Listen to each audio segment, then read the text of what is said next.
Hi, welcome to my channel. ఈరోజు tomato పచ్చడి ఎలా తయారు చేసుకోవాలో చూద్దాం. అందుకోసం స్టవ్ పైన ప్యాన్ పెట్టి 1 స్పూన్ ఆయిల్ వేసి అందులో సన్నగా కట్ చేసుకున్న టమాటాలు వేసి అందులో ఉన్న వాటర్ మొత్తం బయటకు వచ్చేంత వరకు ఉడికించుకోవాలి. ఇప్పుడు 2 స్పూన్ల కారం, గుప్పెడు వెల్లుల్లిపాయలు, 1 స్పూన్ జీలకర్ర వేసి 1 నిమిషం పాటు మళ్ళీ కుక్ చేసుకోవాలి.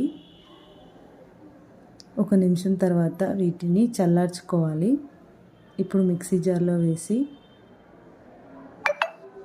రుచికి సరిపడా ఉప్పు వేసి మెత్తగా గ్రైండ్ చేసుకోవాలి. ఇప్పుడు స్టవ్ పైన ప్యాన్ పెట్టి 2 స్పూన్ల ఆయిల్ వేసుకొని అందులో కొన్ని వెల్లుల్లిపాయలు, 1 స్పూన్ మినపప్పు, పోపు దినుసులు,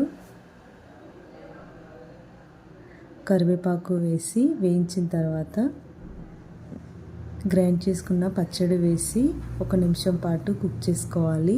చాలా టేస్టీగా